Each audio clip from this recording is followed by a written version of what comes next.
Cek, cek, cek. Kedengeran nggak semua sampai belakang di atas kedengeran? Buset, ini ramai banget ya. Ini kalian ngantri apa tadi? Sembako? Ngantri apa kalian? Hah? Oke, ini kayaknya pada belum semangat hari ini. Cuman gue males, ini bukan acara MLM atau asuransi ya. Nggak perlu tepuk tangan lah ya. Jadi hari ini acara yang spesial karena gue bikin acara ini. Gue pengen kalian itu bisa dengerin beberapa perspektif yang berbeda. Di sini gue pengen kalian nggak cuman soal kripto doang, tapi bisnis. Ntar salah satunya sama Andrew ya. Jadi kita akan bahas tentang bisnis. Dan ini formatnya seperti apa yang gue beneran pengen tanya ke dia. Di sini ada yang udah nonton interviewnya? Angkat tangan coba. Ada yang belum tahu belum? Dia siapa? Yang belum tahu angkat tangan. Lu belum tahu? Yang punya tempat? Yang punya tempat. Oke. Jadi kita bakal ada beberapa sesi ya pada pagi hari ini. Satu, ada Bos Andrew sini. Sesi selanjutnya nanti kita sama bos-bos exchange. Tapi di sini gue mau minta maaf dulu sama kalian semua karena tadi ada mendadak satu orang nggak bisa datang, yaitu Pak Oscar. Gue tahu kalian ada yang nunggu-nunggu dia, cuman beliau itu ada acara yang penting karena bokapnya baru aja meninggal. Jadi ada beberapa acara yang harus dihadiri oleh Pak Oscar. Nah, jadi nanti acara yang kedua akan dibawakan sama gua ya. Nanti ada Yudo juga, CEO-nya toko kripto, dan juga ada Robby, co-founder rekeningku. Kenapa gue pilih dua orang ini? Karena dua orang ini adalah yang punya volume paling besar di Indonesia ya. Volume gabungan mereka itu 17 triliun sehari transaksinya ya. Jadi di hari ini kita akan belajar banyak banget. Udah pada semangat belum buat belajar? Ini masa gue harus kayak MLM asuransi sih? Coba, udah semangat belajar belum hari ini? Nah gitu dong. Capek gak ngantri tadi? Gak capek? Ya, yang paling jauh dari mana? Coba teriak lu yang paling jauh. Hah? Bandung? Bandung agak jauh. Tadi aja dari Malang tadi di depan. Paling awal tuh siapa tadi? Dari Malang. Siapa? Nah itu tuh dari Malang tuh. Ngerokok dulu jam berapa tadi di situ? Dari pagi itu di situ. Gak panas. Oke, jadi kita gak perlu berlama-lama lagi ya. Kita akan langsung aja di sini. Nanti ini interviewnya akan spesial dan gue yang akan bawa materinya sendiri. Dan kita nggak ada MC hari ini karena gue malas jadi acara yang bertele-tele ya. Udah selamat pagi semua nggak ada ya. Jadi kita langsung aja mulai acaranya. Gue undang, kasih tepuk tangan yang paling meriah ke bosnya Holy Wings Group, Andrew Susanto. Mik. Oke. Ini gue udah siapin pertanyaan nih buat lo bro. Jadi gue mesti nyontek dulu nih sini. Oke.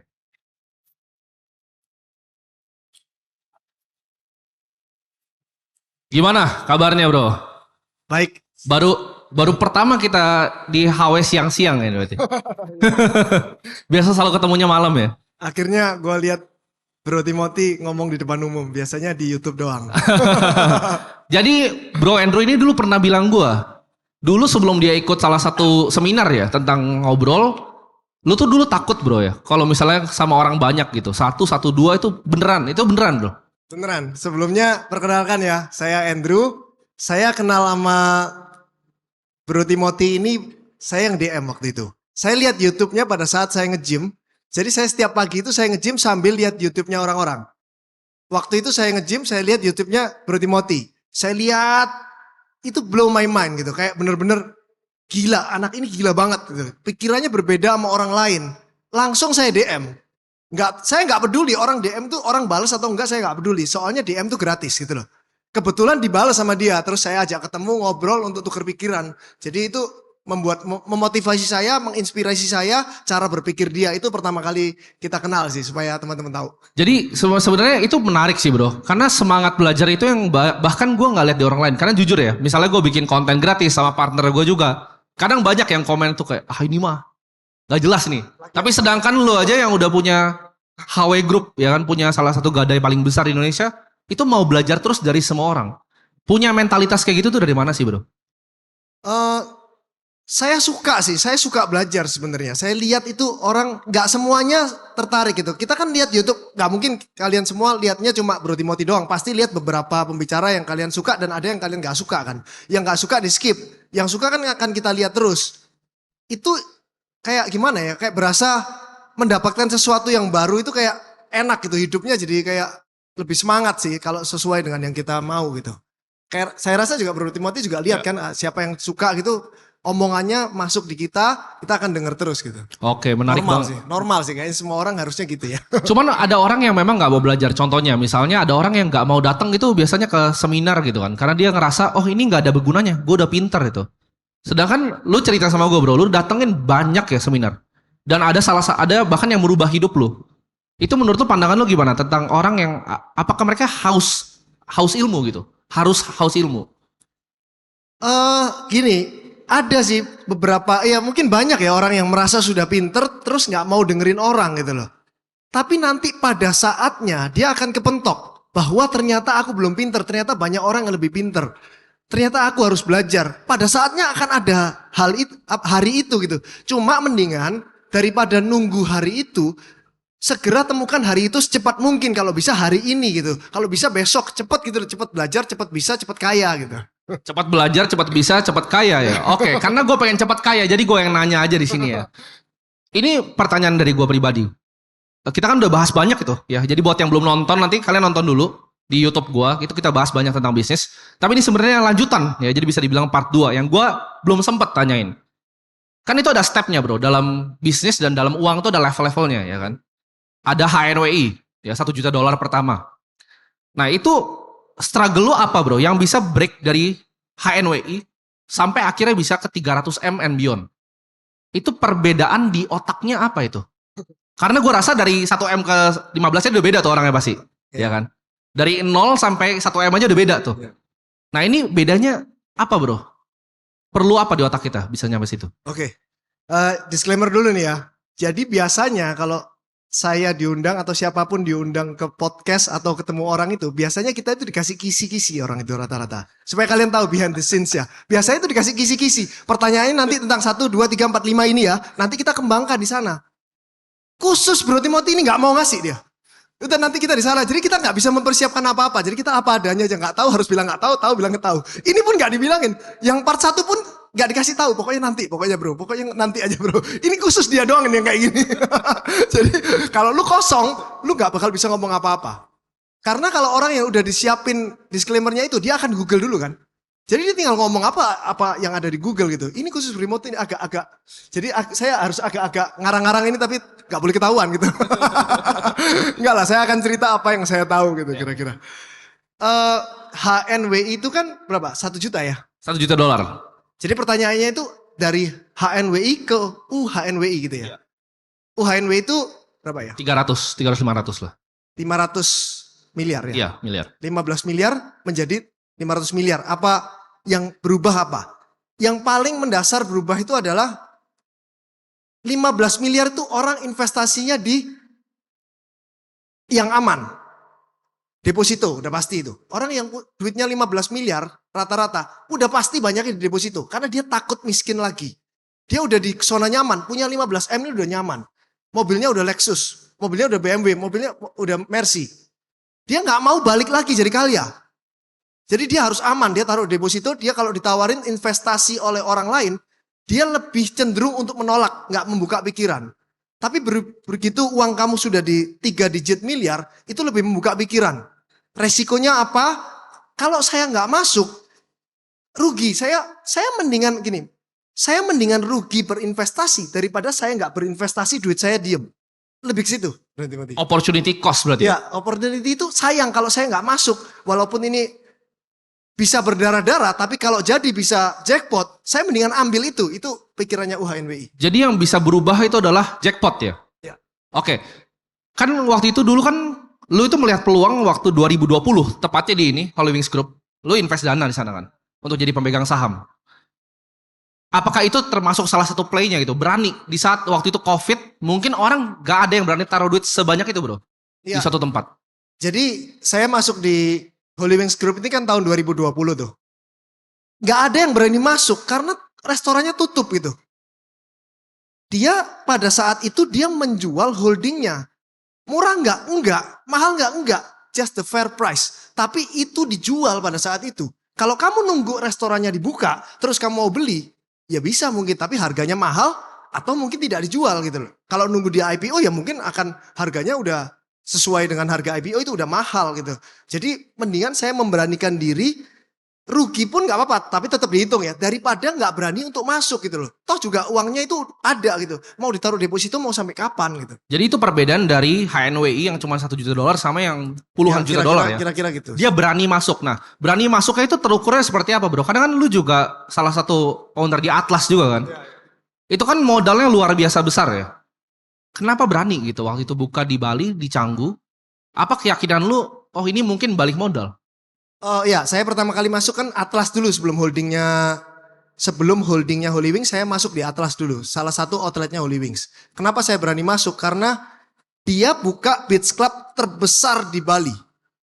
Jadi foundernya itu kan Ivan sama Eka kan. Jalan pikiran dia karena Vince itu 1,9 hektar. Kita tadinya mau cari yang 5.000 meter atau 7.000 meter. Supaya aman kayak Potato Head kan 5.000 meter ya. Supaya aman kita 5.000 supaya investasinya nggak terlalu besar.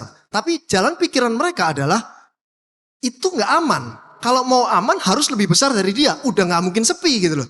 Apa alasannya untuk gagal? Udah nggak ada. Jadi mendingan investasi gede sekalian tapi aman gitu. Daripada kita tanggung-tanggung tapi nanti nggak ada yang datang malah habis gitu. Dengan pikiran dia seperti itu masuk akal maka saya berani masuk gitu. Oke, jadi harus calculated juga ya resiko yang diambil. Ini mungkin kita tarik mundur dulu karena teman-teman di sini mungkin banyak yang levelnya belum sampai bahkan di HNWI. Kita akan mulai mungkin yang teman-teman bisa relate semua yaitu mulai awal bisnis. Kan bisnis banyak yang bilang butuh modal, bro. Ya. Nah, butuh modal ini untuk teman-teman yang baru mulai, saran lu itu apa, gimana caranya mereka bisa dapat fundingnya? Apakah bagusnya hutang sama bank? Apakah bagusnya raising money dari investor? Kalau lu disuruh ulang lagi, bro, dengan knowledge lu sekarang, suruh bikin bisnis tanpa modal, lu bakal fundingnya seperti apa? Oke, ini penting nih. Semua orang kaya, semua orang punya duit, dia lagi cari orang yang bisa ditaruh uangnya untuk digandakan. Dan banyak dari kita yang umur 20-an itu ya, kita punya skillnya, kita mau gandakan tapi kita nggak punya uang gitu. Kita ada idenya, kita mau melakukan sesuatu tapi kita nggak punya uang. Coba track record kita dipikirin dulu. Kamu tanya, kamu kumpul sama temen kamu ini, 6 orang, 7 orang, 10 orang, atau 4 orang. Kamu taruh handphonemu di meja, kamu rekam, kamu tinggal kencing, kamu diomongin apa sama teman-teman kamu? Kalau mereka ngomongin kamu jelek, artinya kamu itu nggak trusted. Orang nggak akan taruh uang di kamu juga kan. Kalau ngomonginnya orang ini hebat, orang ini bisa dipercaya, orang ini bisa dipakai, orang kaya akan cari kamu. Orang akan naruh uang di kamu gitu loh. Itu fun. Kamu nggak usah fundraise, orang akan cari kamu karena track recordmu bagus. Coba kalian cek ke teman-teman. Saya itu namanya gimana sih? Dipercaya nggak sama orang? Apakah saya punya utang nggak bayar? Atau saya itu orangnya nggak cengli, nggak fair? Itu yang orang nggak mau naruh uang di kamu nantinya. Kira-kira gitu bro. Oke, jadi bikin kepercayaannya. Nah, setelah bikin teman-teman udah bikin kepercayaan mau mulai suatu bisnisnya, apa yang bisa bikin suatu bisnis itu punya competitive advantage atau kalau misalnya Buffett bilang adalah economic moat gitu. Kayak ada paritnya membentang luas antara kita dengan kompetitor. Karena gue lihat sendiri dari bisnis lu ya, Pusat Gali Indonesia itu biasanya ditempelin kan kayak Indomaret sama Alfamart sama salah satu kompetitor juga yang raja itu depannya. Cara lu biar bisa stand out dari mungkin segi visual, segi apa itu gimana caranya, bro? Mungkin saya flashback dari awal dulu itu. Jadi Gadai itu saya mulai tahun 2006. Di mana tahun 2006 itu saya lagi kuliah, nyelesain tugas akhir. Saya sarjana hukum, tugas akhir saya itu tentang perbandingan koperasi simpan pinjam dengan pegadaian dari segi hukum. Di mana pada tahun 2006 itu pegadaian belum diatur oleh OJK. Belum diatur oleh pemerintah Indonesia bahwa pegadaian itu boleh untuk swasta. Tahun 90-an, tahun berapa ya? Ya tahun 1900-an pegadaian sudah berdiri, pegadaian hijau punya pemerintah. Dan itu dimonopoli oleh pemerintah, swasta tidak boleh buka. Tahun 2000-an ada undang-undang anti monopoli, di mana pemerintah tidak boleh memonopoli itu gitu. Tapi belum diatur pegadaiannya, disitulah ada glitch kan. Jadi saya bisa buka duluan, dapat izinnya enggak, ngelanggar hukum enggak, jadi masih abu-abu. Jadi saya pertama kali yang buka gadai di Jakarta itu. Pertama kali nggak ada, saya pionir di sana, jadi saya dapat marketnya dulu. Itu Oke. awalnya gitu. Dan sejak itu lu selalu digadai aja. Karena ini pertanyaan yang mungkin anak-anak muda itu bingung. Mereka itu banyak kan di sini ada yang idealis juga. Jadi idealis akan mau lakuin apa yang mereka mau, sama lakuin yang emang udah ada uangnya di depan mata. Oh iya. Kalau saran lu tuh apa bro untuk teman-teman yang mungkin baru mau mulai seperti itu? Oke. Saran saya gini. Pada tahun 2006, saya itu lulusan UPH. Saya lulusan UPH, saya dimanja sama papa saya. Pada tahun 2003, papa saya all in beliin saya BMW untuk saya kuliah. Padahal papa saya nggak punya uang, masih utang. Dia utang cuma buat beliin saya BMW, saya dimanja untuk di UPH. Terus pada saya tuh belum lulus di UPH, kenapa saya bisnis gadai? Mana keren kalau ketemu teman kamu bisnisnya gadai. Mana keren? Tapi saya mikir di sana, kamu kerja itu, kamu ngejar passion atau ngejar uang gitu loh. Kalau kejar uang ya apapun dilakukan demi uang kan. Kalau kejar passion ya kamu pikirin passionnya apa. Kalau kamu kepingin main basket jadi atlet aja. Kira-kira gitu, passionnya main volley jadi main volley aja. Passionnya main Mobile Legend, dapat duit gak dapat duit yang penting seneng gitu kan. Kalau kejar uang apapun itu kalau bisa menghasilkan uang, kejar itu. Kalau nggak bisa menghasilkan uang, pikirin sampai itu jadi uang gitu. Pasti jadi sih. Oke, ini gue ada pertanyaan yang menarik. Karena ada beberapa pandangan dalam berbisnis kan. Ada yang punya pandangan fokus, ya kan, seperti kebanyakan orang, Jeff Bezos dan lain-lain. Ada yang punya pandangan super diversifikasi. Jadi coba dulu mana, kayak misal contoh Richard Branson, billionaire. Dia bikin banyak banget, Virgin Galactic, bahkan Coca-Cola pun dia punya Virgin Cola gitu. Virgin Hotel dan semuanya ada. Itu lu lebih masuk ke yang mana bro? Apakah satu aja atau coba banyak tebar benih, ada satu yang naik dan jadi kaya? Cara gimana? Awalnya yang nebar benih itu awalnya pasti punya cash cow. Gak mungkin dia kalau gak punya cash cow gimana bisa nebar benih. Udah pasti coba pelajarin awalnya. Dia pasti punya cash cow. Kalau dia gak punya, gak bisa bro. Jadi dia kalau awalnya mau fokus di satu ternyata gak jadi duit. Yakin gak kamu gak jadi duit? Kalau kamu fokus dan kamu gak punya kerjaan lain, kamu gak double job, kamu fokus di situ. Mau laundry baju sekalipun. Kalau kamu fokus di laundry baju, kamu pikirin kamu research laundry baju di dunia ini ada tipenya apa aja, di Amerika gimana, di UK gimana, di Cina gimana, di Thailand gimana, di Indonesia gimana, kamu pikirin, kamu berubah. Udah jangan mikirin lainnya, laundrymu juga pasti jadi. Kalau laundrymu udah jadi cash cow, kamu punya uang setelah 7 tahun sampai 10 tahun, kamu baru boleh diversifikasi. Karena duitmu kan gak muter kan, kadang-kadang laundrynya mau gak muter, itu diversifikasi. Kalau dari saya gitu sih. Oke, ini sebenarnya nyambung juga, karena gini, Buffett juga pernah bilang, dia salah satu idola gue, jadi gue akan quote dia banyak di sini. Buffett pernah bilang, itu bukan seberapa keras lu dayung, tapi kapal apa yang lu dayung. Apakah waktu itu gini contoh, teman-teman di sini mungkin ngeliat, oke, Andrew duitnya banyak nih, ya kan, punya HW, gue mau juga nih, masuk ke gadai. Tapi apakah bisa bro, masuk ke gadai, karena lu bilang kan waktu itu emang transisi kan. Ada peluang di sana yang lu lihat peluangnya lu masuk gitu di sana. Kesempatan bertemu dengan persiapan, lu bisa masuk. Tapi teman-teman di sini kan mungkin aja coba gadai, dia fokus di gadai 10 tahun tapi dibantai juga sama lo. Ada first mover advantage-nya. Belum tentu. Menurut tuh penting gak pilih industri yang terdepan atau whatever industri itu bisa? Whatever industri bisa asal mau mulai. Kalau kebanyakan milih itu biasanya orang 3 tahun, 5 tahun baru milih loh. Ini beneran. Kebanyakan milih, saya masih milih. Nyoba aja enggak? Setidaknya kamu nyoba gagal kan kamu tahu gagalnya kenapa gitu. Benar. Nah, ini teman-teman mungkin kan, gue punya banyak beberapa teman juga yang gue sering ngobrol bro, termasuk lu. Apa alasan lu untuk waktu itu mau, kan lu bilang pilih duit atau pilih passion kan? Iya. Kalau orang pilih duit itu biasanya ada motivasi yang internal yang sangat kuat. Mungkin dari kecil ada trauma atau apa. Apa yang bikin lu itu waktu itu, oke, gue mau jadi orang kaya gitu. Oh iya. Oh mungkin ya. Oh berarti orang pengen kaya itu trauma dari kecil kali ya. Bisa jadi. Masuk akal. It's blow my mind. Ya masuk akal sih. Kayak saya dulu waktu saya kecil tuh kayaknya beli baju aja susah. Beli baju buat pergi itu loh. Setiap Sabtu kan pergi sama mall itu baju satu diulang-ulang terus. Itu bikin saya trauma. Saya nggak mau kayak gini. Terus waktu kuliah mau makan aja harus makan di warteg. Saya nggak bisa makan di mall. Itu yang bikin saya nggak nyaman. Setiap makannya saya melihatnya itu menunya menu kanannya, harganya. Bukan lihat makanannya. Saya nggak mau setiap makan saya mikir. Itu yang ada di pikiran saya. Saya nggak mau. Saya mau makan tuh nggak mikir. Saya mau pada saat makan saya berasa gratis. Ini juga saya dengar dari Bro Timothy itu waktu YouTube-nya bilang orang makan tuh berapa juta pun tuh berasa gratis. Itu kena di saya. Itu yang saya mau dulu itu yang trigger saya sih. Oke, kayaknya sekedar sesimpel makanannya juga gratis. Tapi gini bro, kan sampai HNWI aja sebenarnya quote on quote makan ratusan ribu tuh udah gratis kan? Iya. Karena kita bungain aja 15 miliar tuh udah cukup banget. Iya. Kenapa lu mau nge-push ke lebih? Karena gini, mungkin yang teman-teman gak banyak tahu ya. Orang tuh mungkin hobinya aneh-aneh. Contohnya misalnya gue suka mobil ya kan. Misalnya siapa suka jam tangan. Tapi Bro Andrew ini punya hobi yang lebih aneh dibanding yang lain. Cita-citanya tuh punya kebun binatang. Nah gue pengen tanya kenapa? Salah, bukan kebun binatang. Mau punya kebun binatang pernah bilang gue. Bukan kebun binatang, safari maunya. Safari. Ya itu intinya ada banyak Safari binatang ya. Kebun binatang paling 10 hektar, safari kan 1000 hektar. Ah safari, punya safari. Kenapa bro? Orang kan mimpinya private jet, pengen Gulfstream gitu, pengen apa? Enggak, saya suka aja. Saya mikir, saya suka aja dengan animal gitu. Setiap saya keluar negeri, saya cari zoo di sana. Saya suka hidup dengan binatang. Jadi lu mau punya safari, ya kan? Iya. Lu punya rumah di tengah, ada jerapah di depan gitu, ada gajah. Iya. Lu Saya naik gajahnya pengennya gitu. Mudah-mudahan tercapai nanti. Oke, targetnya kapan tuh safarinya? Ya mungkin 10 tahun lagi lah ya. Itu inspirasi dari mana? Apakah dari pangeran Arab itu dia pelihara macan, ular, semua itu? Oh enggak, kalau itu kan punya dia pribadi. Saya pinginnya juga untuk umum gitu loh. Jadi sekalian lihat. Oke, Jadi, mau bikin taman safari. taman gitu. safari, kepengennya gitu. Oke, menarik banget.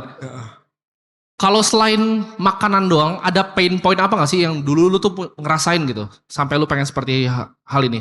Apakah cuma beneran karena makan? Atau pengen bermanfaat untuk sesama? End game-nya dari seorang Andrew tuh apa? Awalnya itu gini ya. Saya itu pelit awalnya. Ini pain point-nya itu saya itu pelit. Jadi saya itu dulu terkenal pelit juga. Orangnya itu pelit gitu loh. Hitung-hitungan sama orang. Dari awal itu diomong itu Andrew itu suka hitung-hitungan. Orangnya terlalu hitung-hitungan. Nggak cincai gitu loh. Apa sih cincai bahasa Indonesia-nya? Apa ya cincai? Apa ya cincai ya? Apa ya? Tahu lah ya. Kalau nggak tahu tanya temannya lah. Nggak cincai orangnya. Semua selalu dihitung. Dan itu mengganggu saya. Kok saya gini ya orangnya? Caranya saya berubah supaya menjadi cincai dan gak pelit itu gimana ya? Di pikiran saya cuma cari uang sebanyak-banyaknya sampai itu gak berharga buat kamu untuk bayar makan itu. Bayarin makan temen itu gak berharga. Cari uang aja sebanyak-banyaknya. Udah gitu aja pikiran saya. Jadi itu yang membuat saya kerja mati-matian sih. Oke, tapi untuk mencapai itu kita perlu ngelakuin banyak hal kan di bisnis kita ya. Salah satunya mungkin gini, pertanyaan gue yang mungkin ini gue juga ini personal dari gue ya, gue bingung.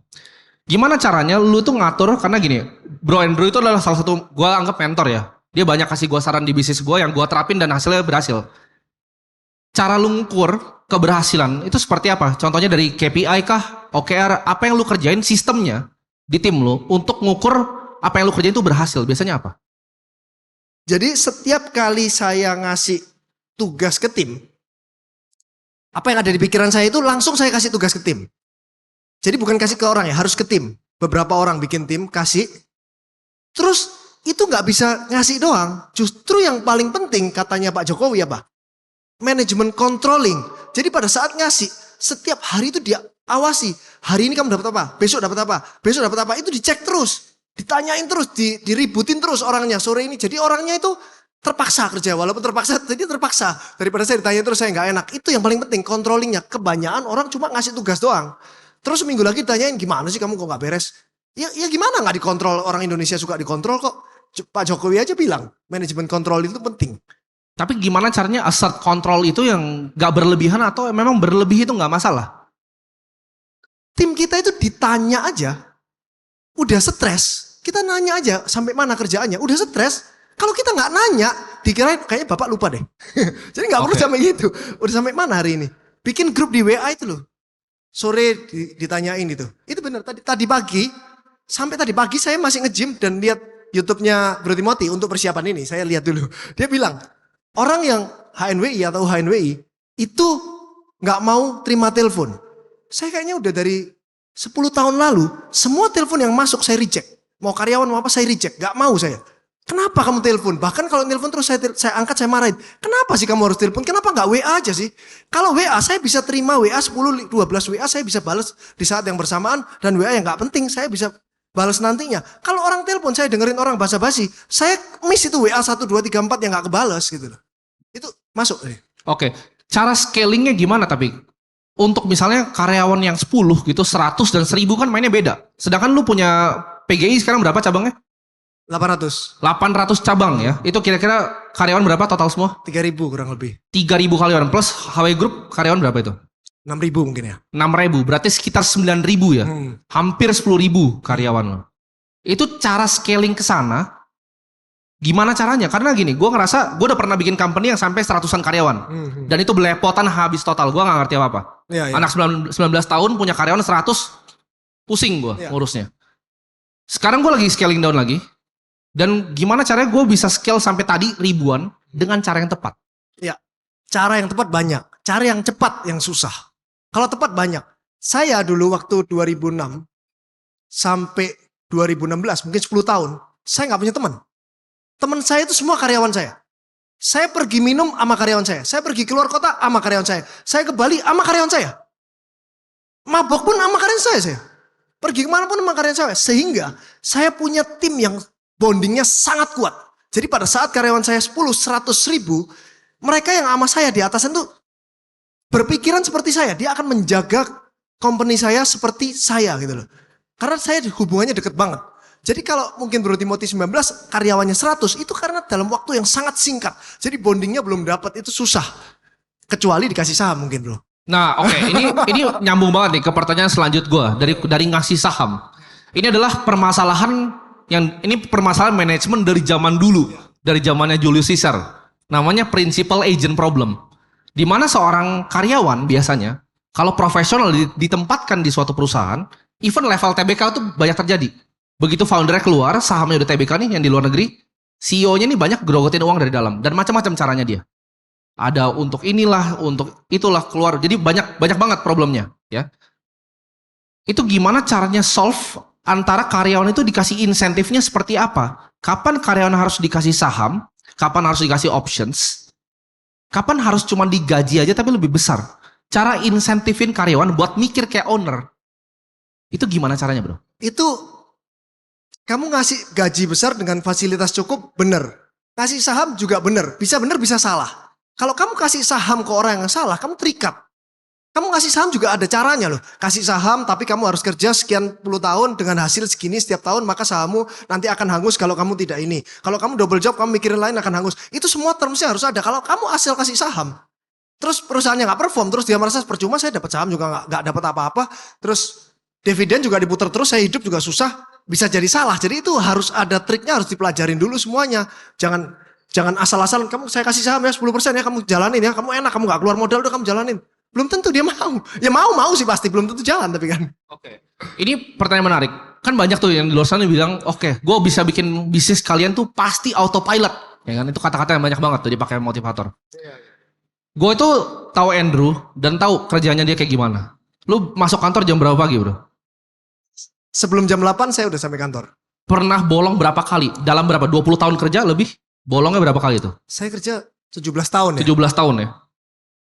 Bolong masuk kerja sih, wah hitungan jari kali ya. Hitungan jari 17 tahun. Dari 17 tahun lalu saya naik Metro Mini saya kerja. Sampai sekarang naik Lamborghini bro. Tetap kerja sampai sebelum jam 8 sampai kantor saya. Sebelum jam 8 tetap konsisten terus. Tetap.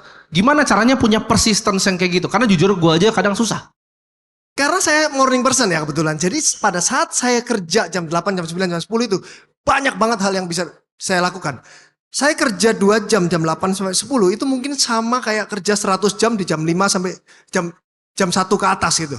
Jam 1 ke atas saya nggak bisa ngambil keputusan apa-apa. Saya bangun jam setengah 5, jam setengah 5 saya udah ngecek WA. Saya udah mulai WA semua karyawan-karyawan saya mulai jam 4 pagi, jam setengah 5 pagi. Plannya apa aja yang saya ingat. Saya udah ngomong kayak gitu. Jadi pagi itu enak bagi saya. Tapi mungkin nggak semua orang morning person. Ada yang memang night person ya, jadi tidurnya jam 1, jam 2 gitu kan. Terus bangunnya jam 9, jam 10. Kalau mereka itu, artinya dia efektifnya itu mungkin setelah bangun, mungkin jam 11 sampai jam 4. Di atas jam 5 udah gak efektif. Di jam efektif itu jangan dipakai buat yang aneh-aneh. Pakai buat yang paling penting dulu gitu. Jadi gak harus pagi gitu. Tapi efektifnya dia itu apa? Oke, jadi gak harus pagi tapi efektifnya seperti apa? Setiap orang beda-beda. Ada researchnya juga, saya pernah lihat. Oke. Kan lu selalu bilang lu bangun pagi nih, tadi balas-balasin karyawan dan belajar. Gue liat daya serap lu ini lumayan tinggi. Dan Andrew ini salah satu orang yang paling pintar yang gue tahu. Lu kasih dia tambah kali bagi. Ya. Karena kan dia pernah nanya investasi ke gue kan. Kita ngobrol gitu kan. Dia nanya waktu itu gimana caranya pakai toko kripto gitu kan. Jadi kita diskusi, dia tuh cepat banget. Kayak kalkulator kepalanya. Gimana caranya lu punya daya serap seperti itu bro? Dan cara belajar lu gimana? Yang pagi-pagi itu. Belajarnya tuh lewat mana? Biar teman-teman mungkin yang pengen juga punya bisa karyawan 9.000 gitu. Gimana caranya? Mendingan kayak Bro Timothy, karyawannya dikit, duitnya banyak. Enggak lah. Tapi kalau ngitung kayaknya dari kecil ya itu nggak bisa ya. Belajar nggak? Enggak sih. Memang ada sih orang yang ngitungnya itu cepet. Nggak belajar juga sih, memang cepet aja. Suka aja dengan angka gitu, kebetulan sih. Kalau disuruh, ada ya orang belajar nggak suka ngitung disuruh belajar ngitung. Kayaknya susah ya, mending dia belajar sesuatu yang dia hebat gitu.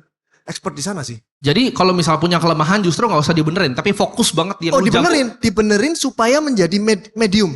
Oke, jadi lemah medium. Lemah jadi medium. Kayak saya lemah di public speaking, setidaknya saya sudah medium. Udah nggak lemah kayak dulu lagi. Bahkan sekarang oke lah ya. Udah oke. Oke, kalau kita ngomongin public speaking, penting nggak sih? Seberapa penting komunikasi menurut lo? Tergantung jenis usahanya. Kalau di jenis usaha saya penting. Karyawan saya suka pada saat saya ngomong. Kalau saya nggak pernah ngomong, saya nggak bisa memotivasi dia. Dia suka pada saat saya ngomong sama dia di depan umum, dia suka, dia jadi termotivasi, dia jadi senang. Kalau dia suka sama saya, dia akan kerja mati-matian. Oke. Karena dia mau perusahaan ini sukses. 83% orang keluar dari perusahaannya karena apa? Karena nggak cocok sama atasannya. Atasannya kenapa bisa nggak cocok sama bawahnya? Karena atasannya nggak cocok juga dengan atasannya sampai direktur utamanya, pastinya sampai yang punya usaha. Kalau yang punya usaha ini nggak disukain oleh bawahnya, sampai bawah ganti-ganti karyawan terus dan perusahaanmu nggak bisa maju sih. Seberapa penting tim menurut lo? Karena banyak orang pikir, oh gue mau usaha bikin sendiri gitu kan, mau jadi jagoan sendiri. Seberapa penting punya tim? Kalau kalian udah punya uang dan nggak tahu usahanya apa, bikin tim dulu aja. Yang nyambung sama kalian, yang bisa think tank sama kalian, udah bikin dulu aja, gaji aja dulu mereka. Lama-lama nanti pasti ada usahanya kalau ada timnya. Kalau nggak ada timnya, kamu sendirian, kamu mau ngerjain, baru nyari tim. Kelamaan, sangat-sangat penting tim. Oke. Tim ini Timothy atau tim apa? Kalau gimana caranya tapi punya manajemen structure yang sekuat lu gitu? Apakah masa cuma diajak clubbing, diajak bonding gitu? Gimana caranya punya manajer yang kompeten, yang mikirnya bisa kayak lu, tanpa ada saham? Memanusiakan manusia.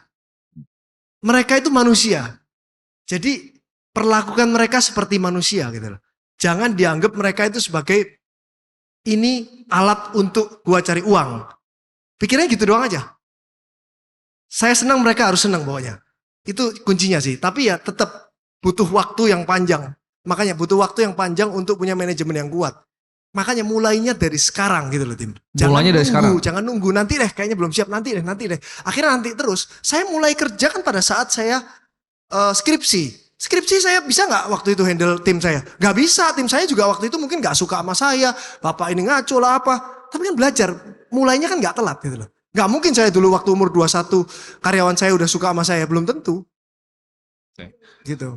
Kalau kita bahas pusat gali di Indonesia ya, di PGI sendiri itu permasalahan operasional apa yang bikin lu wah ini benar-benar kacau sampai lu mungkin pusing? Pernah nggak lu pusingnya berapa hari gitu? Karena suatu masalah besar sampai nggak bisa mikir tuh pernah nggak? Dan apa? Ada fase-fasenya. Mungkin fase yang paling awal dulu itu adalah SDM. Di mana saya kuliahnya hukum, saya nggak ngerti cara SDM, saya nggak ngerti cara rekrutmen, saya nggak ngerti siapa yang harus diterima, siapa yang harus dipecat, siapa yang harus dikontrak, siapa yang harus jadi atasan. Saya nggak ngerti apa-apa. Itu fasenya. Terus karyawan dipindahin outlet dari sini ke sana, nggak mau dia.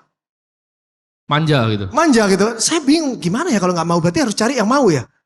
Itu kan fasenya ada. Itu yang menjadi penghalang waktu itu. Tapi ya dengan belajar, dengan coba terus, salah, coba, belajar, lama-lama bisa sih pasti. Pasti bisa, nggak mungkin nggak bisa. Kalau kamu fokus, kamu coba terus dan nggak nyerah, pasti bisa. Oke, itu menarik sih karena gue juga ngalamin sih karyawannya begitu. Bahkan sampai sekarang gue kadang kesulitan nih. Ini salah satu problem yang gue alami sendiri di bisnis gue. Dipindahin ya? Bukan pindahin, sesimpel misalnya editor deh contohnya. Iya. Kemarin kita bikin video emang lumayan kayak orang gila kan. Mungkin kita lebih dari media TV gitu. Kalau bikin video tuh bener-bener sehari tuh hajar full. Puluhan sampai bisa ratusan gitu. Baru kerja 1 minggu, nyerah gitu. Ntar cari baru lagi, banyak yang bener-bener ngomong, saya nyerah gitu. Gak kuat sama pace-nya. Gimana itu, gajinya kurang kah atau gimana itu? Oh enggak. Gaji gak mungkin kurang. Orang keluar karena gaji kurang itu jarang banget sih. Jarang lah, di bawah 10%. Gaji kurang terus keluar, enggak. Itu enggak. Itu karakter trait dari orang ya? Kaget kali ya. Karena baru masuk udah pace-nya terlalu cepat, itu kaget kali ya. Mungkin harus lebih bertahap kali. Makanya itu tadi yang saya bilang, tim itu penting. Mendingan Oke. cari tim dari sekarang yang solid, yang sesuai dengan Bro Timothy maunya pace-nya gimana. Cari terus aja. Loh, belum ada kerjaannya. Videonya cuma upload, sebulan cuma upload 4 biji. Masa tim saya harus 10 untuk video? Gak apa-apa. Kan gaji oke lah. Untuk ke depan kan gak apa-apa, kan gak seberapa lah itu. Jadi sebenarnya bisa pelan-pelan dulu ya, baru di build gitu. Iya, mendingan rekrut terus aja, 10 belum tentu satu yang bagus bro. Oke, dalam milih karyawan, karakter trait apa yang lu cari gitu? Karakternya dia harus seperti apa? Yang penting harus sevisi sama kita gitu. Jadi dia suka dengan visinya kita. Visinya Bro Timothy sama visinya Andrew beda. Andrew sukanya maunya gimana. Dan dia setuju gitu. Oh iya bener ini menurut Andrew setuju. Kalau dia merasa kita bener, dia akan lakukan apa yang kita mau lakukan gitu. Walaupun segila tadi ya. Tadi Bro Timothy bilang kerjanya gitu. Oh iya tapi bener lah pokoknya Bro Timothy bener lah. Memang harus gini gitu. Itu dulu. Oke, Gitu. menarik banget. Kalau dari awal dia merasa wah gila banget sih ini orang. Kerja sampai segitunya sih cari duit. Udah gak bisa dia berarti. Bisanya cuma paling jadi staff. Oke. Jangan dijadiin itu. Tadi itu kan salah satu itu masalah di karyawan, nggak tahu SDM yang mana. Kalau masalah yang benar-benar pusing gitu mungkin tempat lu dirampok atau apa ada nggak? Dirampok pernah tahun 2016. 2015. 2015 itu tantangan besar buat saya. Pegadaian saya dirampok, dibobol pakai alat api. Jadi dia pakai oksigen. Jadi dia bekas tukang las kali ya, punya bengkel las. Dia jebol tembok, dia las api. Sindikatnya terdiri dari 5, satunya oknum TNI. Jadi udah sangat profesional. Satu hari ini dia buka, habisin semua satu gudang. Minggu depan dia pindah gudang lagi, dia habisin satu gudang. Minggu depan pindah habisin satu gudang. Itu benar-benar menyita waktu saya sampai mikir gimana ini cara nanganinya ya. Stres sih pasti waktu itu. Cuma itu yang menjadi challenge buat saya. Ini seru juga ya, mulai seru gamenya itu. Udah. Dirampok oknum TNI seru katanya. Cuman ini orang satu ini. Terus akhirnya kan saya harus mikir terus setiap hari kan. Bangun. Biasanya kalau orang yang tidur jam 9, jam 10, terus bangun jam 2, jam 3, itu pasti ada masalah. Pada saat ini kejadiannya gitu. Terus saya mikir, oke, akhirnya saya bikin security-nya 24 jam. Tapi kalau security 24 jam dan ditaruh di semua outlet, berarti itu setiap outlet berkurang 5 juta. Sedangkan untungnya cuma berapa satu outlet? Itu bukan solusi gitu. Akhirnya saya pakai security yang keliling. Jadi dia satu security harus keliling, 2 security, goncengan dia harus keliling gitu. Terus ternyata masih belum efektif. Saya cari alarm yang terbaik di Jepang, Alsok gitu waktu itu sama apa ya satunya? Tunggu. Apa satunya lupa. Lupa. Terus dia pasang alarm semuanya jadi bunyi gitu. Itu yang membuat saya semangat. Terus ketemu sama Polda waktu itu Jack, tahu kan Jack yang terkenal itu loh, Jack. Dia yang nangkep si Jack itu. Dia yang nangkep yang ditembak 20 peluru gak mati itu. Dia yang nangkep malingnya. Dia nangkep, terus 5 ketangkep, 1 kabur ditembak mati satunya. Akhirnya beres. Jadi challenge itu lah yang pastilah namanya kerja juga pasti ada turun naiknya. Nah itu manage stresnya pas kejadian seperti itu gimana bro? Manage stresnya ya? Stres sih pasti stres ya. Gak bisa dibilang gak stres. Cuma ya tinggal kita itu pada saat stres, kita mau mundur atau mencari solusi gitu loh. Kalau kita mundur berarti selesai sampai di sana. Cari solusi itu pasti ada. Kamu kan punya temen, punya siapapun bisa ditanyain kan. Saya punya masalah ini, saya punya masalah ini. Biasanya kita itu ada di dalam lingkaran. Anggap kita di dalam lingkaran. Terus orang lain yang bukan kerja di bidang kita atau nggak kerja ikut kita, itu dia di luar lingkaran. Jadi dia akan lihat lebih jelas. Kalau kita tanya ke 1 orang, 2 orang, 10 orang, biasanya akan ada solusi sih. Nggak mungkin nggak ada. Oke. Jangan pasif gitu ya. Ini menarik. Dalam membesarkan PGI sendiri, menurut lu mana yang paling penting? PGI kan intinya bisnisnya lu jualan uang gitu kan. Uang ambil barang orang, kalau dia bayar balikin lagi. Tapi untuk bisnis yang lain yang mungkin kayak HW yang bukan bisnis uang ya. Lebih penting mana sih bro? Apakah produk? Ya kan? Karena banyak teman yang mungkin tanya, apakah hanya perlu jago marketing aja? Atau jago produk aja? Yang mana yang menurut lu lebih penting? Apakah lebih penting jualannya atau produk realnya? Tergantung capital juga sih ini ya. Kalau kalian nggak punya capital, berarti kalian harus unique selling point-nya sangat kuat. Kayak contohnya saya deh di Pegadaian, gampang. Saya terima gadai BPKB motor. Berarti lawan saya siapa? Multi finance besar-besar dong, WOM. Semuanya yang gede-gede Adira. Itu kan udah dari zamannya bapak kita udah kaya banget, udah nggak tahu duitnya udah triliunan. Gimana caranya saya ngelawan dia? Saya nggak punya duit dari nol, dari utang malah. Gimana caranya ngelawan dia? Saya terima BPKB-nya, motornya itu harga berapa? Motor sekarang 20 juta kan? Kalau dimasukin di finance kan diterimanya 16 juta kira-kira kan? Atau mungkin 17 juta gitu kan? Terus dicicil kan? Saya terima dia cuma 2,5 juta. Dimarahin orang saya. Yang bener aja motor saya 20 juta, kamu saya masukin BPKB kamu cuma terima 2 juta, 3 juta. Kamu yang bener aja. Oh iya mohon maaf Pak, saya ajarin karyawan saya, kamu bakal dimarahin. Mohon maaf Pak, tapi kita sekarang juga kamu kasih BPKB, saya foto motornya, saya langsung kasih duitnya Pak. Marah, pergi dia. Balik gak? Balik. Buktinya sampai sekarang saya masih terima kayak gitu.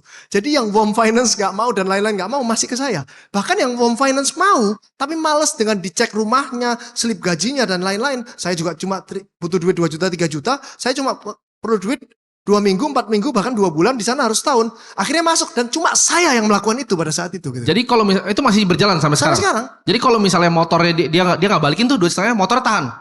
Enggak, dia cuma BPKB-nya doang. Oh, oke. Jadi saya juga ada resiko.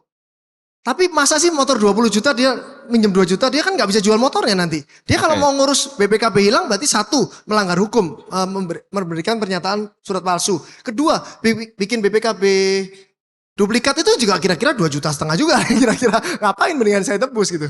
Oke, jadi itu taktik jadi kaya ternyata ya. Motor 20 juta kasih 2,5 juta kreditnya, tahan BPKB. Oke, kalau handphone gimana lo cara mainnya bro? Handphone misalnya 2 juta, lo mintanya berapa? 70%. Jadi handphone itu kenapa saya bisa melejit awal? Karena tadi satu, belum diatur di hukumnya. Jadi saya pertama kali yang main. Kedua, Pegadaian Hijau itu mainnya 99,9% emas dia. Dia nggak mau main handphone. Main handphone tuh bagi dia sangat merepotkan. Setiap bulan harganya turun. Terus nanti ngecek rusak atau enggak. Sedangkan karyawan di Pegadaian Hijau itu supaya kalian tahu ya, dia ada 4.000 outlet, outstandingnya sekarang ada 40 triliun kali. Rata-rata emas, dia gak mau main handphone, dia merasa handphone ini terlalu kecil, terlalu merepotkan bagi saya. Nanti turun lagi, kalau emas kan gak ditebus naik. Handphone gak ditebus turun, belum kalau rusak, dia gak mau main itu. Saya main itu, orang gak mau, saya mau. Jangan dilawan, gimana saya mau ngelawan orang gede? Gak bisa lah, orang kita gak punya duit, kita ngelawan orang yang punya duit dengan cara yang sama, udah pasti mati. Oke, jadi lu 70% ya?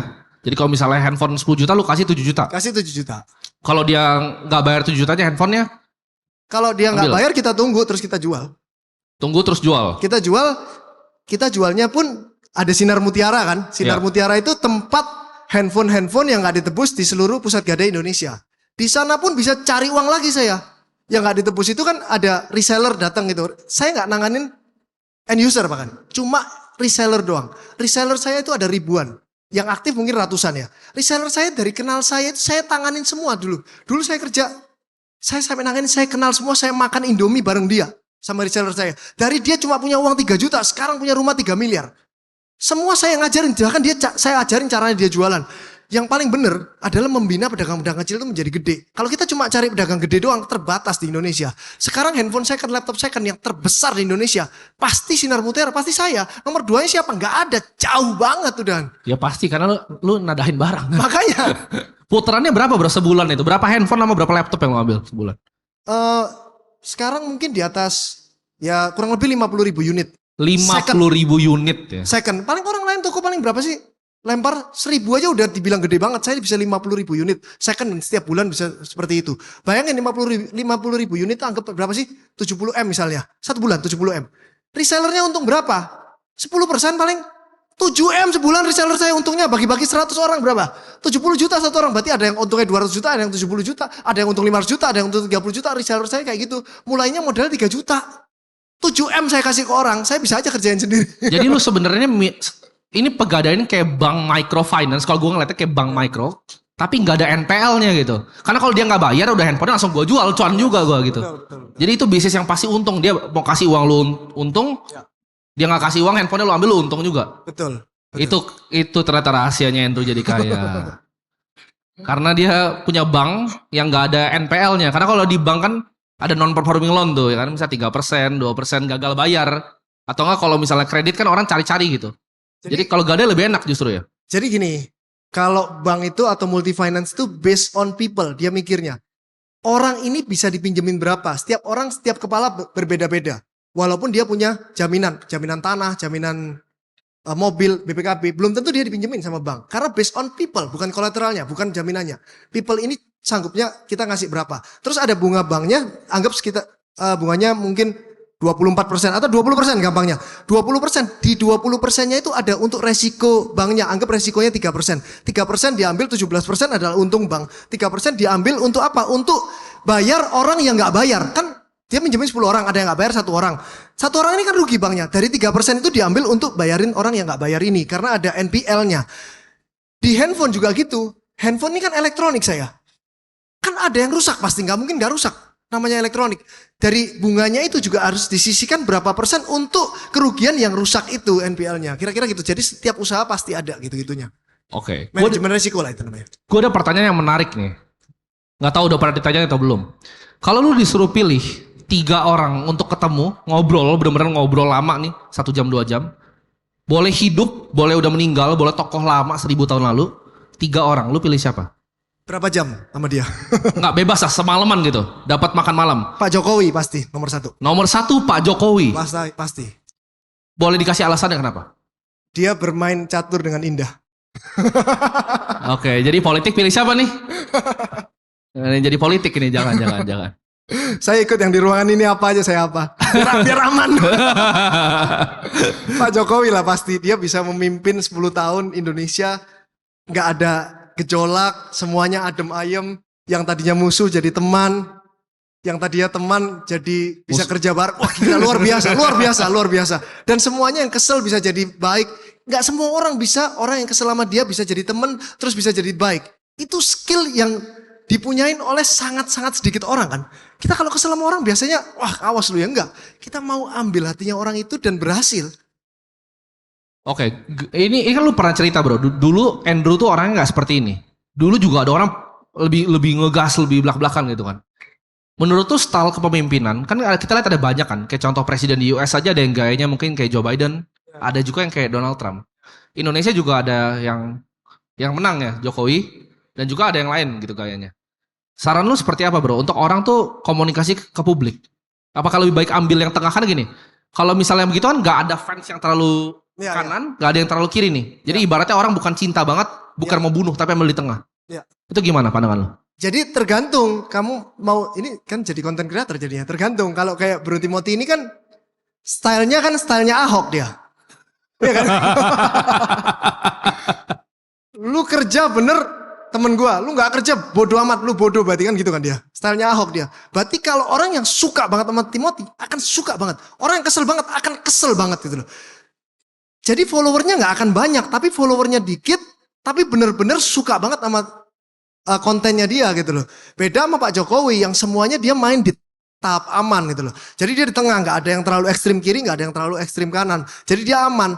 Apa bagusnya aman itu? Dia gak ada gejolak gitu loh, gak akan ada gejolak terus. Jadi musuhnya itu akan sedikit kan. Musuh itu yang akan bikin kita hancur nantinya gitu loh. Kalau bisa sesedikit mungkin kita punya musuh. Dan musuh yang sedikit itu kita deketin supaya menjadi teman gitu. Supaya kita hidupnya lancar gitu. Kalau Bro Timothy kan mungkin sampai sekarang kan ya musuh bodo amat tadi.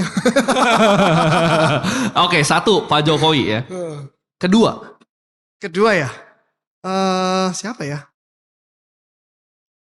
Kalau bisa sih ketemu Pak Ganjar sama Pak Anies ya, 3-3-nya ya. Aduh. Politik semua nih jadi 2-3 nih. Kalau sekarang sih saya lagi kepinginnya ketemu 3-3-nya politik sih. Nggak, bahkan ini dari sejarah pun boleh gitu.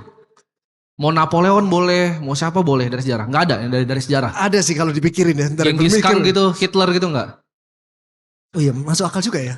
Masuk akal juga ya. Mungkin Hitler ya. Mungkin Hitler sangat-sangat menarik ya. Kenapa Hitler? Gimana dia caranya bisa mencuci otak sampai orang itu mau nurut sama dia. Entah itu salah, entah itu benar. Pokoknya kamu sekte, udah kayak sekte art fasting ini. Bikin sekte. Oke, Hitler ya mungkin kedua. Mungkin ya masuk akal sih. Hitler menarik buat saya. Ketiga Ahok sih. Saya pengen ketemu in person. Kenapa? Ya pengen lihat jalan pikirannya dia. Jalan pikirannya dia itu gimana. Apa yang lu pelajarin dari Ahok? Mungkin cara komunikasinya. Cara komunikasinya sangat menarik gitu. Kayak Bro Timothy soalnya. Jadi orang itu langsung ke hook gitu loh. Begitu denger langsung kalau masuk akal langsung ke hook. Jadi Jadi langsung mau jadi pengikutnya. Ini orang ini masuk akal nih, saya mau. Cepet banget ya, untuk grab the attention itu cepet banget gitu loh. Cuman kan ya tadi saya bilang kan, begitu orang gak suka akan terus berusaha menjatuhkan dia gitu. Oke. Ini mungkin kita akan masuk ke materi sesuai kripto gitu. Jadi gue pengen tanya lu tentang kripto ya. Lu kan tadi bilang investasi, perbedaan antara orang yang kaya doang sama sangat kaya adalah cara investasi ya, cara mainnya. Hajarnya di mana? Kalau 15 miliar tuh rata-rata deposito secara statistik, di atas 100 miliar tuh pasti yang aneh-aneh. Ya. Kripto itu masuk di mana dalam bagian portofolio seorang Andrew? Kripto itu pastinya high risk ya. Untuk high risk. Jadi hanya khusus untuk orang yang pengen kaya doang. Khusus untuk orang pengen kaya? Iya. Oke. Nah ini gue pengen nanya, lu kan dapat duit dari berbagai macam lah. Bisnis lu yang lain-lain ya. Dapat cash nih kan masuk. Yang bukan, intinya bukan cash gadai lah. Cash yang benar-benar lu dapat sendiri. Itu pembagiannya setiap bulan selalu dapat atau setiap tahun lo dapat dividen seperti apa? Lu baginya kemana aja? Saya Investasi yang bukan putar ke bisnis. tergantung opportunity sih. Jadi nggak harus pas gitu loh. Opportunity akan datang terus, banyak orang yang nawarin terus. Kayak ditawarin invest di mana gitu. Dilihat kalau memang menarik ya menarik. Kita masuk gitu loh. Kalau menarik itu artinya apa menarik itu? Menarik itu harganya itu berarti fair price atau good deal, itu baru menarik gitu. Itu kan belum tentu datang di bulan Januari, Februari, Maret. Bisa jadi datangnya di April gitu. Jadi nggak dipastikan sih. Tetap uangnya diparkir dulu sampai ada good deal yang Parkirnya emang cash aja? cash dong. Oke. Untuk bisa langsung bayar sewaktu-waktu. Tapi biasa selama ini yang lu udah main selama ini apa aja investasinya? Kan Ada sih, pasti banyak. saham ada, kripto ada. Saham ada, kripto ada. Selain itu? Kalau ori obligasi enggak sih. Obligasi enggak ya? Ori obligasi enggak. Deposito lah, deposito. Deposito tapi boleh dicairin kapanpun karena sudah kenal. Oke. Selain itu enggak ada properti? Properti ada. Properti ada. Cara lu main properti gimana? Cara main properti adalah pada saat ditawari tanah dengan harga yang nggak masuk akal, terus kita tawar lagi lebih nggak masuk akal, kalau dikasih baru beli. Atlas itu? Enggak, itu kan nggak beli. Ini kan ceritanya kalau main properti yang beli. Jadi kalau kalian pengen beli apartemen, harganya aslinya 7M, terus ditawarin 4M, terus kamu tawar 2,5M dikasih baru beli. 4M udah murah-murah, jangan dibeli. Tawar 2,5M, kamu dimarahin sama agensinya, terus kamu nanti bulan depan baru dikasih, baru dibeli. Kalau kamu belum dimarahin sama agensinya pada saat kamu nawar, berarti kamu salah nawarnya. Saya sangat-sangat sering dimarahin oleh orang karena nawar terlalu murah. Jadi rahasia kayaknya itu ya. Jualannya uang, ya kan? Nawar apartemen 7M, 2M gitu. Iya, jadi saya dulu bro, dari kerja awal, saya mungkin setelah kerja 5 tahun atau 7 tahun ya, saya naik SLK tuh. Naik Mercy SLK. Itu pun belinya nggak di showroom kayak Bro Timothy, enggak. Saya itu jual mobil saya dulu, kenal ada calo yang beli, terus calonya saya mintain nomor telepon, terus saya ditawarin mobil yang orang mau jual. Ini second ya, SLK saya second. Orang mau jual mobilnya ke showroom nih. Showroom nawar 600 juta, terus calonya ini nawarin saya, Pak showroom itu nawar 600 juta Pak, Bapak mau nggak Pak 610? Berarti kalau showroom nawar 600 juta, dia jualnya kira-kira 700 kan? Bapak mau nggak 610? Saya kasih 620 kamu. Saya buat pakai 620, setahun lagi saya jual, ya paling jualnya 620, nggak rugi apa-apa. Dari dulu saya nggak mau rugi soalnya itu. Dari dulu gak mau rugi? Nggak mau rugi orangnya. Sampai di gadai itu kertas pun lu tawar kan waktu itu? Semua tawar. Berapa semua. perak lu tawar waktu itu? Semurah mungkin, sampai dimarahin. Kertas pun ditawar ya? Pokoknya intinya, kalau kalian belum dimarahin, berarti salah nawarnya. Kalau kalian takut dimarahin, berarti gengsi kalian terlalu besar. Oke, itu bagus tuh. Iyalah. Jadi kalau misalnya properti, itu emang se-ekstrim itu. Karena gini, ini gue beneran belajar sama dia ya. Begitu gue ngambil kantor juga kemarin dia bilang, gue kasih harganya kan, segini berapa meter. Enggak, itu setengah lagi. Dimarahin ntar bro, udah amat dimarahin. Sampai dimarahin gue sama itu dia. Dapat juga. Dibilang gila. Tapi Bro Timothy salut sih saya. Setiap ngobrol sama saya, dapat insight, langsung dilakukan. Langsung dilakukan. Bro, baiknya gue punya kantor atau nggak punya kantor bro? Pasti kamu harus punya. Mungkin dia tanya juga, mungkin sama siapalah Bro Yudo sama siapa semua ditanyain kali ya. Terus pasti langsung nyari. Minggu depan langsung DP. Oke, jadi menarik banget ya. Sebenarnya banyak pelajaran yang kita bisa dapat ya dari situ ya. Apalagi bro, kalau misalnya cara main saham lu yang liquid, kan tadi kita ngomongnya illiquid. Kalau yang liquid tuh seperti apa mainnya? Main saham ya. Kalau saya main saham sama main kripto ya. Itu pelajaran buat saya pada saat saya ketemu Bro Timothy itu. Waktu saya ketemu Bro Timothy kayaknya kita masih 30.000 ya Bitcoinnya awalnya kita ketemu ya. Awalnya 28 ribu. 28 ya, 28 beli. Ketemu Bro Timothy, beli. Terus ada berita ini, apa? Yang ketangkep itu kan, Changpeng Chow-nya. Bukan FTX. Oh, Changpeng Chow. Oh iya, setelahnya kan, ada masalah ya. Terus masalah. Mau ditangkap gitu kan. Turun kan sampai 25.000 ya. Iya. Itu saya kerimain waktu GCG. Kalian masih muda gak tahu ya GCG? Tahu gak GCG? Money game itu loh zaman dulu. Tahu gak? Money game yang satu minggu bunganya dapat 20%. Bayangin loh.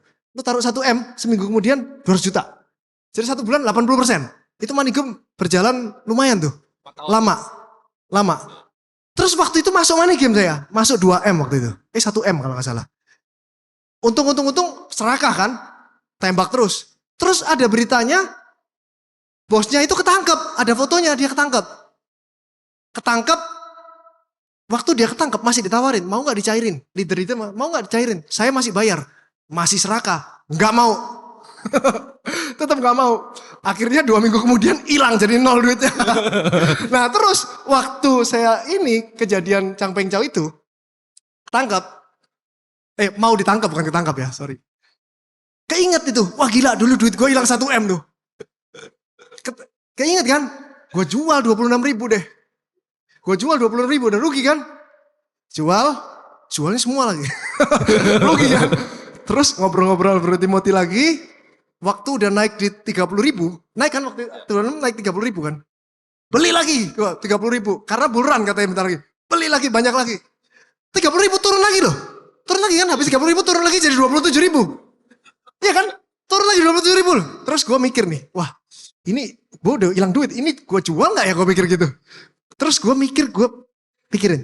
Kalau gue jual lagi, kayaknya gue bego deh. Ini gue sama kayak orang-orang bego pada lainnya gitu loh. Jadi pada saat gue rugi, ada orang untung kan. Kripto sama saham gitu. Pada saat kita rugi kita dimakan sama orang-orang pinter lainnya yang untung. Dari 100 orang yang untung cuma 97 orang ini bego dan rugi.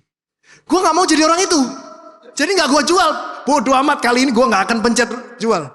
Terus gue bilang sama Bro Yudo waktu itu, ada gak sih aplikasi yang cuma ada buy-nya doang, gak ada sell-nya? Tapi gue jamin kalau ada aplikasi cuma ada buy-nya doang, gak ada sell-nya. Jadi kalau dia sell, dia harus repot, harus jual ke pindahin dulu. Itu aplikasi pasti semua orang untung. Gak mungkin gak untung. Cuma bisa buy soalnya. Jadi punya untung dari mana? Buy terusnya. Turun buy, beli buy. Apapun buy. Pasti untung kan? Pasti. Tapi selama ini gak ada. Karena kalau ada itu nanti rugi orang-orang yang untung itu nanti gak jadi untung. Oke, tapi untung akhirnya. Akhirnya kan untung sekarang. Oke. Kalau saham untung gak waktu itu? Saham untung banyak. Karena masuknya baru tahun 2020 pada saat IHSG 4.300. 4.300. 4.300. Saya paling rendahnya kan 4.000 ya. 4.300 one hit langsung all in. 1 hari pertama kali saya main saham 2020. Langsung all in tuh. Langsung all in. 1 hari minus 900 juta. Gue mikir, gila ini main apa ini 1 hari rugi 900 juta.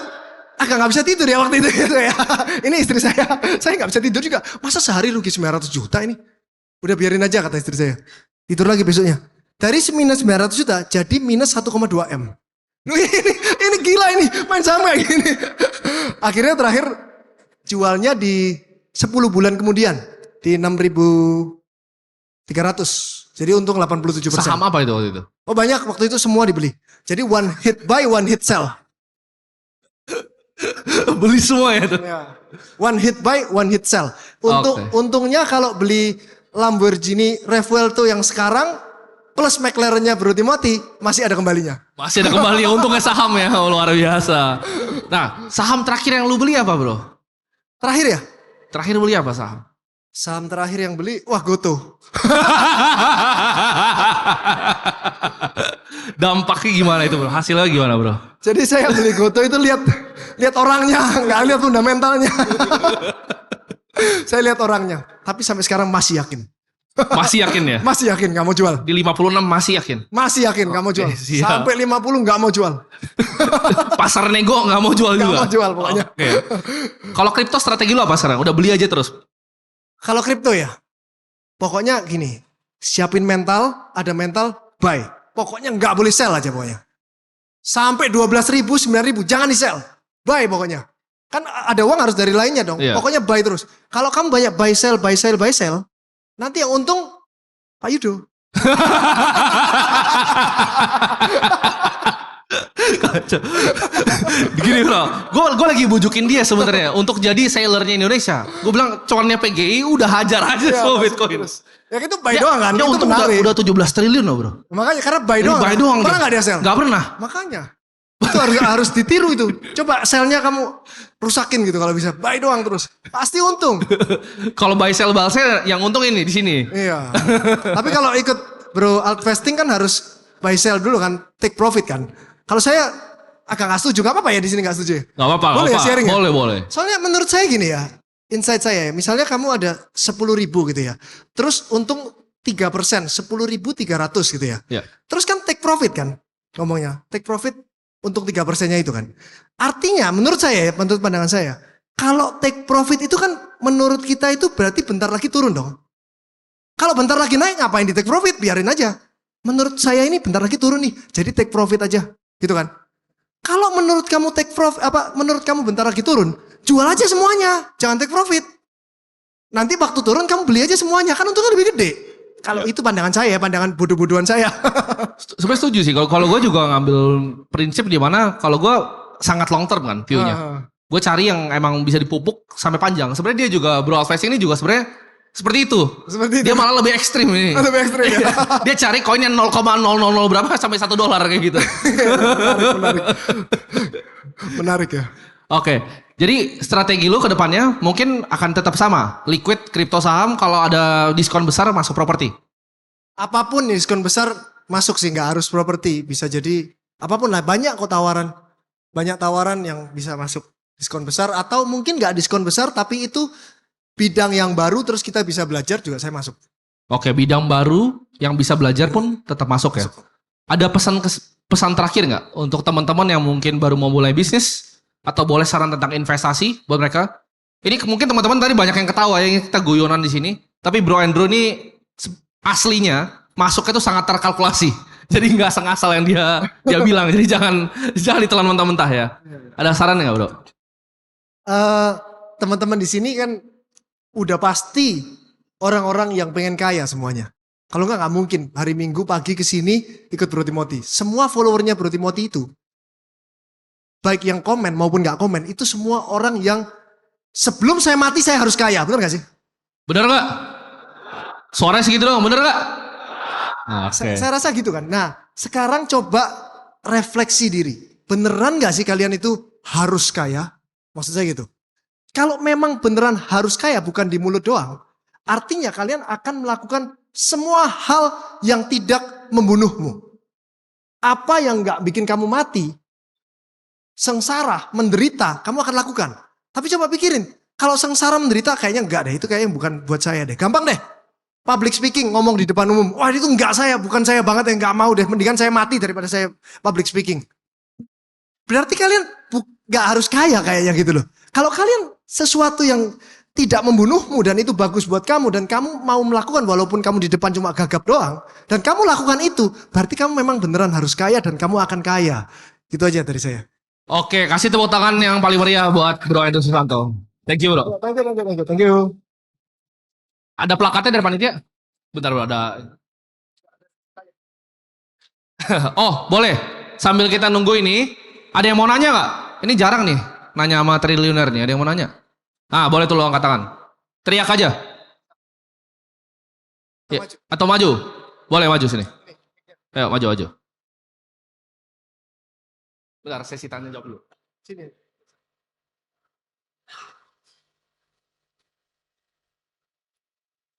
Oke. Perkenalkan, Sini aja. nama saya Ahmad Hairul Umam. Saya mau tanya tentang dunia bisnis kok. Kalau tentang dalam dunia bisnis itu, kita gimana caranya kalau udah punya karyawan, bikin sebuah kompetisi agar karyawan itu lebih maju, lebih semangat kerja gimana? Oke. Silakan duduk. Makasih. Gak boleh nanya. Oh boleh. Boleh nanya. Pegang dulu, saya jawab dulu gitu ya. Pertanyaan lagi nggak? Boleh. Berapa? Ada Boleh, dua silakan pertanyaan lagi. sebutin aja. Nanti sebutin aja. Sebutin langsung. Dua dulu aja. Yang paling penting, 2 pertanyaan terpenting dalam hidup kamu. Salah nggak sih kita misalkan kita sharing ke teman tentang sebuah ide yang mau kita buat bukan buat usaha bisnis, tapi takutnya dia teman sendiri yang bikin usaha langsung duluan gitu. Oke, saya jawab. Oke, makasih ya tanyanya. Jadi nomor 1, memang manusia itu suka challenge. Jadi setiap karyawan tuh harus dikasih challenge, itu benar, saya setuju. Kasih dia challenge untuk menyelesaikan suatu tugas. Kasih dia kompetisi, itu gimana caranya? Ya kamu yang tahu dong kasih kompetisi. Tapi saya setuju banget dengan itu. Apalagi kalau kamu kepingin karyawanmu kerja dengan benar, bukan cuma reward. Reward itu 20% dia akan boost kerjaannya kalau ada reward. Apa 80% yang dia supaya boost kerjaannya? Punishment. Orang itu akan lebih takut punishment daripada dapat reward. Karena rata-rata orang Indonesia, yang penting saya selamat, gak perlu bonus pak. Kalau dikasih bonus seneng banget. Begitu ada punishment, pak gak usah bonus nih pak, yang penting saya gak punishment pak. Jadi mendingan ada reward dan ada punishment gitu jawabannya. Terus nomor 2 tadi, apa tadi saya bilang? Ide. Kalau misalnya punya ide. Oh salah gak ada ide ya? Temen yang jalanin gitu ya? Enggak. Bisnis itu 99% action, 1% ide. Jadi kamu ngomong aja idemu ke semua orang. Belum tentu orang yang melakukan. Kamu juga belum tentu ngelakuin, kamu ngomong-ngomong terus. Tapi dengan kamu ngomong itu, kamu think tank ke orang. Oh iya bener ya, gak apa-apa. Tapi itu yang saya pikirin dari dulu. Ada ide simpen, ntar dikerjain orang. Kamu ketemu 1000 orang, kamu ngomong, ada ide. Nah, ini gampang nih, tadi saya udah jelasin. Gada itu untungnya kayak gimana, Sinar Mutiara belanja di mana. Kan udah saya jelasin semuanya. Ada gak yang ngerjain ini? Gak ada nanti. Kalaupun ada paling 1. Itu pun hebat banget. Jadi ide itu sebarin aja ke semua orang, nggak apa-apa. Itu untuk melatih otak kamu dapat informasi dari orang luar. Idemu gini, kamu dicaci maki. Kalau bisa ya, pada saat kamu ngelempar ide ke teman-teman, kamu cari teman-teman yang ngeselin, supaya kamu dicaci maki. Oh ide bodoh kamu, mana mungkin jadi. Semakin kamu dicaci maki, semakin kamu jalanin ide itu. Mau ide itu jalan atau enggak, setidaknya kamu belajar dari ide yang tidak jalan. Kalau jalan kamu akan dapat uang dan kamu akan sukses gitu sih. Itu dari saya kira-kira, terima kasih. Oke, thank you banget Bro Andrew. Boleh plakatnya?